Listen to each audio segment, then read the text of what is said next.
Hello students, welcome on my YouTube channel Physics by Pradeep Kumar.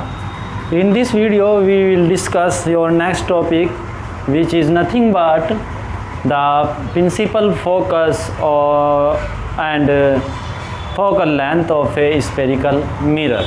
Okay, so you know very well about the spherical mirrors are of two types, concave mirror and convex mirror. So in this video here we will define the principal focus and focal length both of the convex mirror and concave mirror. First of all, we understand the concept of the focal length and principal focus, and then we try to define the principal focus and the focal length. So see on the board here carefully, and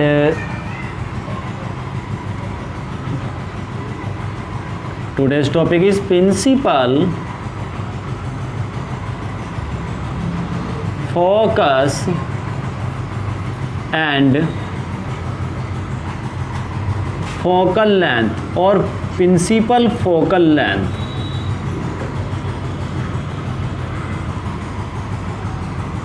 Okay, it's a very important topic as the point of view of examination of a spherical mirror.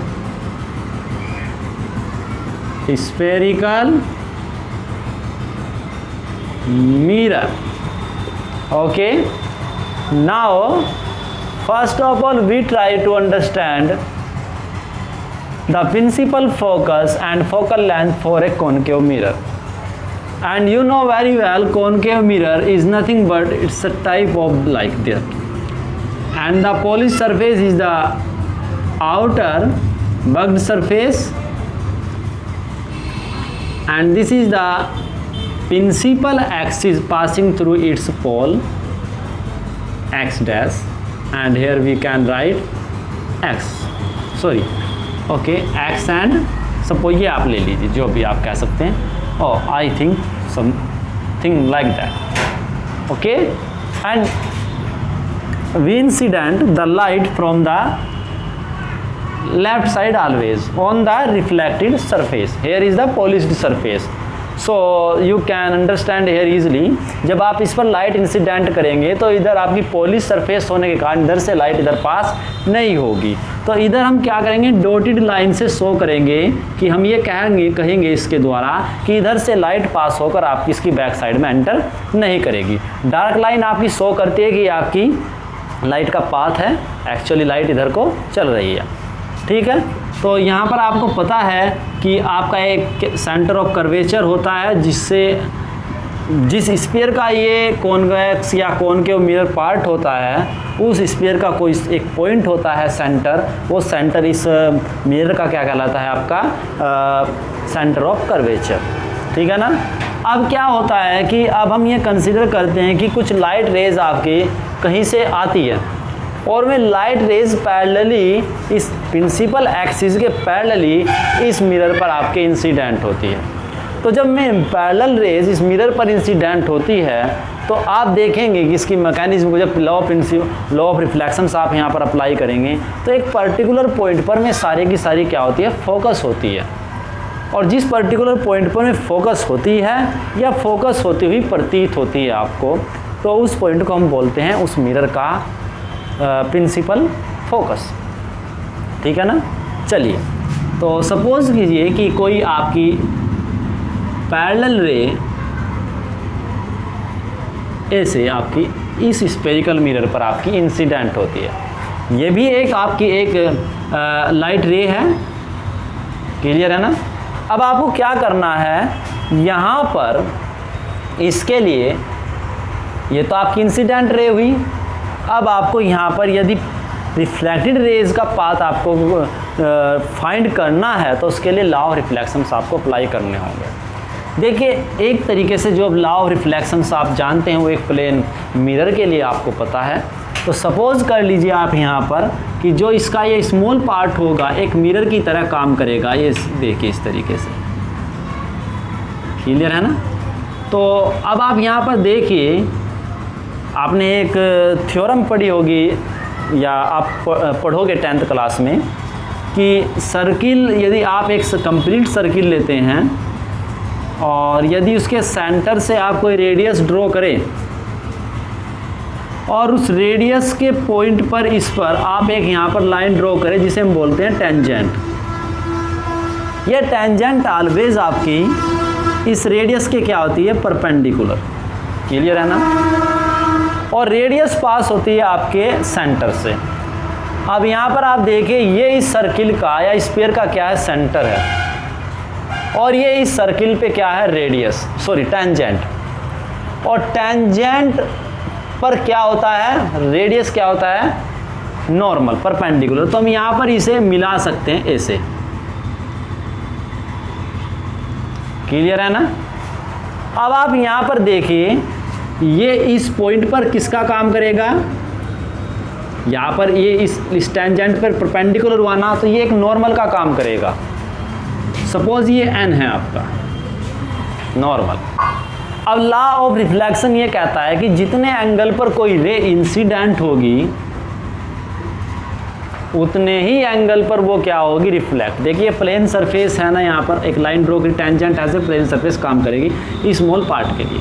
तो इतने angle पे ये incident हुई तो कहीं ना कहीं इतने ही एंगल पे ये क्या होगी,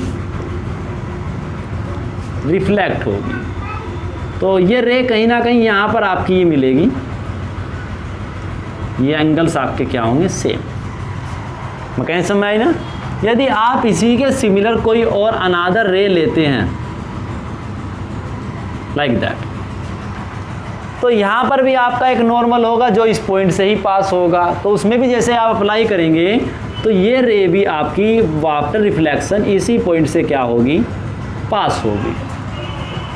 सिमिलरली आप इधर के पार्ट में एक रे कंसीडर कर लीजिए, ये इंसिडेंट हुई आपकी, आफ्टर रिफ्लेक्शन ये भी इसी पॉइंट पर आपकी क्या होगी, फोकस होगी। कोई और अनदर रे ले लीजिए आप इसमें यहाँ पर, तो ये भी आपका इसी पॉइंट पर क्या होगी, कन्वर्ज होगी। तो आप देख सकते हैं कि in case of convex concave mirror all the parallel rays with respect to principal axis, all the parallel rays with respect to principal axis converge at a special point on the principal axis without any after reflection from the concave mirror. Okay, and this point is known as principal focus. यदि आपकी light rays इधर से incident होती है, parallelly incident होती है, तो उनसे जो आपको फोकस मिलता है वो आपका प्रिंसिपल फोकस कहलाता है। लेंसेज के केस में आपके टू फोकस होते हैं, एक प्रिंसिपल फोकस होता है, एक सेकंड फोकल, एक फर्स्ट फोकल फोकस पॉइंट होता है। तो यहाँ पर आपका एक ही होगा क्योंकि एक ही सरफेस है, इधर की सरफेस आपकी पॉलिश्ड है, ठीक है ना। तो यहाँ पर कोई भी डॉटेड लाइन नहीं आपकी नहीं आई है क्योंकि सभी रियली आपकी एग्जिस्ट कर रही है। तो यहाँ पर ये आपकी रियल पोजीशन आपको इसकी प्रिंसिपल फोकस या फोकस पॉइंट की आपको यहाँ पर मिलेगी। तो अब आपको इसे डिफ़ाइन करना है, कैसे आप इसे डिफ़ाइन करेंगे, ठीक है ना। तो 3 कंडीशंस आपको याद रखनी है। रेज पैरेलल होनी है, आफ्टर रिफ्लेक्शन ये एक ही पॉइंट पर कन्वर्ज होंगी, और वो पॉइंट आपका प्रिंसिपल एक्सिस पर आपको मिलेगा। तो अब इसकी डेफिनेशन लिखते हैं। क्या डेफिनेशन होगी इसकी, आप देखिएगा। द प्रिंसिपल फोकस, क्या डेफिनेशन आपकी, the principal focus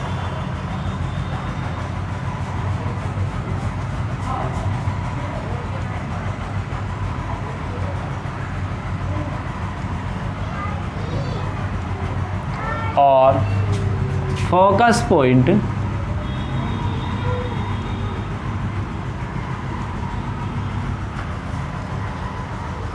is that point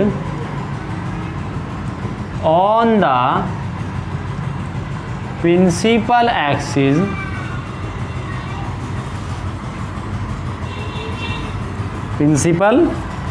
axis of the concave mirror the principal focus or focus point of the concave mirror is that point on the principal axis of the concave mirror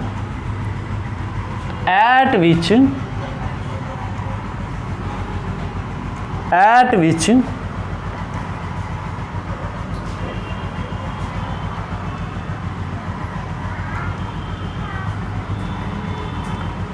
which all the incident rays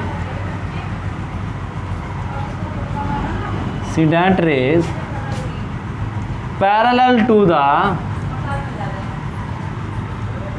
principal axis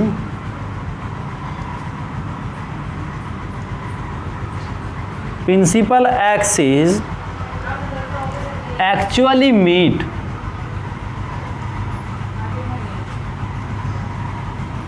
meet or converge after reflection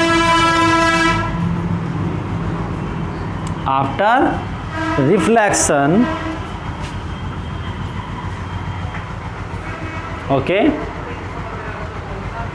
clear है ना। चलिए, it is denoted by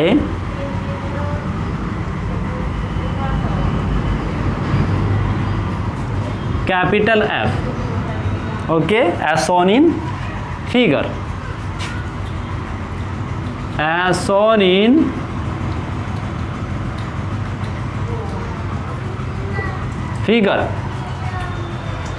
आप diagram को जरूर समझिएगा क्योंकि यही main आपका इम्पोर्टेंट पॉइंट है, आगे इमेज फॉर्मेशन के लिए भी हम इसे यूज़ करेंगे, ठीक है ना। चलिए, अब इसके बाद हम सेकंड पॉइंट को डिस्कस करते हैं। फॉर ये आपकी डेफिनेशन हुई थी किसके लिए, फॉर कॉनकेव मिरर। अब हम डिफाइन करेंगे कॉन्वेक्स मिरर के लिए। द प्रिंसिपल या इसी को कन्वर्ट कर देंगे। अब डायग्राम को फॉर्म करते हैं ज़रा। सपोज कर लीजिए कि ये आपके पास कोई कॉन्वेक्स मिरर है, this is a convex mirror and it's a pole of the convex mirror, and here this surface is polished, silvered polished, and it's the back side of the mirror, so it will be drawn by a dotted line, and here and the center of curvature will be lie of this mirror in the right hand side, like here see. Okay, now we take parallel rays. Suppose it's any incident ray which is parallel to the principal axis. ये आपकी क्या है, principal axis, and principal axis is nothing but passing through the pole and the center of the curvature of the spherical mirror. Now to find out the path of the reflected ray, we use the law of reflections. Here we draw a tangent. Here we draw a tangent. Okay, now here we draw a tangent here, and to find out the path of this reflected ray, we have requirement of a normal, and normal is that line which is perpendicular to the tangent, and okay, and the normal to the tangent of any sphere or circle also passed through the center of that sphere or circle. So we can draw here like that a line. This is the normal. Okay, this property is very important in case of spherical mirrors. तो जो mirror होते हैं या spherical structures होती है या circle होते हैं, उनकी जो टेंजेंट होती है उस पर उसकी रेडियस क्या होती है, नॉर्मल। तो इस कंसेप्ट से हम इसकी डायरेक्शन निकाल सकते हैं। अब आप देखिए ये इस एंगल पर क्या होती है, आपकी इंसिडेंट होती है, तो इसी एंगल पर आपकी ये क्या होगी, रिफ्लेक्ट। तो रिफ्लेक्ट कहाँ पर होगी, इस डायरेक्शन में। ये आपकी डायरेक्शन ऑफ रिफ्लेक्शन हो गई, ठीक है ना। अब जब ये रिफ्लेक्ट होगी तो आप देखिए कि ये अप डायरेक्शन में मूव करेगी। सिमिलरली आप कोई अनादर वे में ले लीजिए, कोई अनादर रे ले लीजिए, सपोज कर लीजिए ये रे आपने कंसीडर की, ऐसे ये रे भी आपकी इस तरह जाएगी। इधर आप कोई अनादर रे ले लीजिए, वो भी रे इस तरह कुछ जाएगी।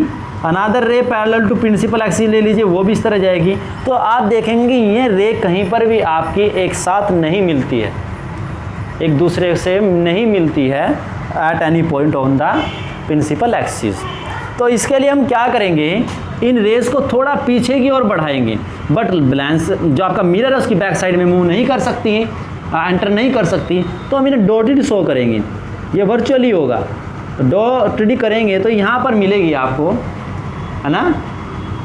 और ये आप जब लॉ ऑफ रिफ्लेक्शन अप्लाई करोगे, ये भी आपकी यहाँ पर कन्वर्ज होगी, ये भी आपकी यहाँ पर कन्वर्ज होगी, ये भी आपकी यहाँ पर कन्वर्ज होगी, लाइक दैट। ये बाद में बनाइएगा, अदरवाइज रॉन्ग होने के चांसेस है आपका डायग्राम। तो एक्चुअल डायरेक्शंस आपकी ये होंगी, बट इन बैक साइड में आप इन्हें बढ़ाने पर ये लगेगा कि आपको ये इस पॉइंट्स पर मीट कर रही है, मिल रही है।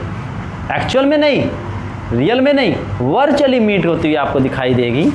ये पॉइंट आपका जो है ये कहलाएगा principal focus of the convex mirrors. That means we can say that here the principal focus of the concave mirror lies in the left side of the mirror, and in the convex mirror lies on the right side, and the right side of the mirrors is a virtual, and the left side of the mirrors is real.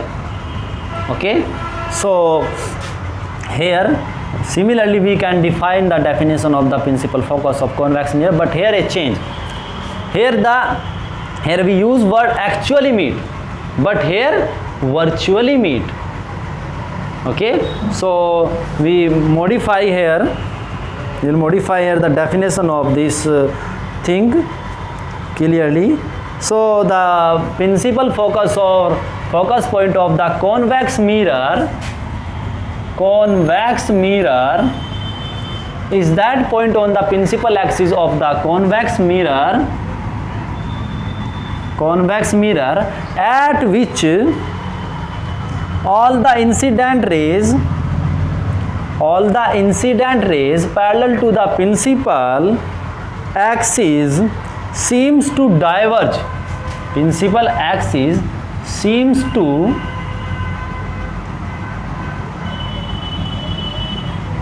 diverge, फैलती नजर आएगी ना आपको, seems to diverge after getting reflection, diverge after getting reflection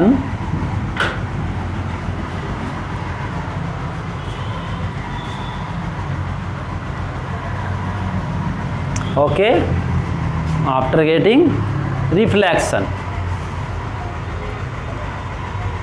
Clear है ना? After getting reflection, which all the incident rays parallel to the principal axis seems to diverge after getting reflection. तो ऐसा लगेगा कि आपको इस पॉइंट से ये क्या हो रही है, डाइवर्ज हो रही है. So it is denoted by also F. Now second definition is the focal length.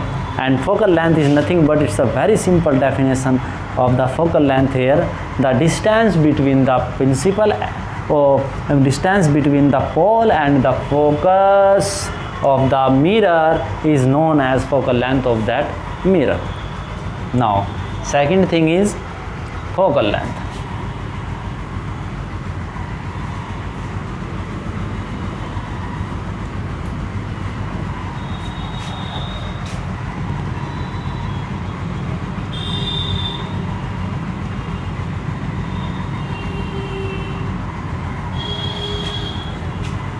Principal focal length और focal length, focal length of a mirror, of a spherical mirror which may be concave and convex. Mirror is the distance between the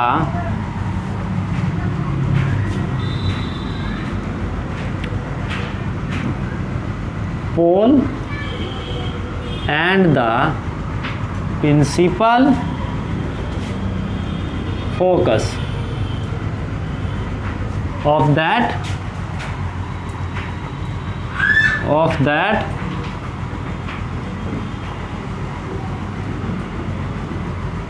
mirror. It is denoted by smaller. Okay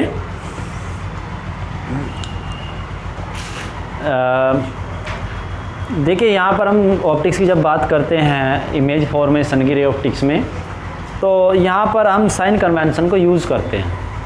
जैसे आपने mathematics में पढ़ा होगा Cartesian coordinate system में, तो यहाँ पर भी ऐसा ही करते हैं। ये जो पोल है आपका, सिमिलरली आप समझिए 9th क्लास में हमने पढ़ा होगा, ये आपका ओरिजिन हो गया, ये आपका इधर हो गया, ये 4 डायरेक्शंस आपकी होती है, ये पॉजिटिव, ये आपका निगेटिव, ये पॉजिटिव, ये आपका निगेटिव।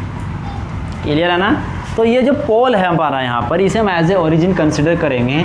यदि हम मेजरमेंट इससे अप डायरेक्शन में करते हैं तो पॉजिटिव, डाउन डायरेक्शन में करते हैं निगेटिव, राइट करते हैं पॉजिटिव, लेफ्ट करते हैं तो निगेटिव। क्लियर है ना? तो आप देखिए कॉनकेव मिरर में जो आपका फोकस पॉइंट था वो आपका लेफ्ट में था, इसलिए उसकी फोकल लेंथ पॉजिटिव, ठीक है ना। और कॉन्वेक्स मिरर के केस में आपका जो फोकस पॉइंट है वो आपका किधर है, राइट में है, तो ये इसलिए आपका पॉजिटिव होगा और उसका क्या होगा, निगेटिव होगा, क्योंकि वो लेफ्ट में था, ठीक है नहीं।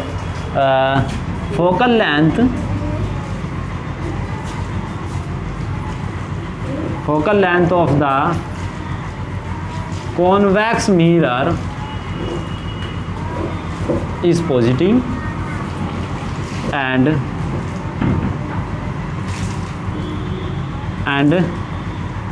focal length of the concave mirror is negative. Remember this point. Okay, thank you for watching this video, and next topic will be discussed in next video. Okay, thank you.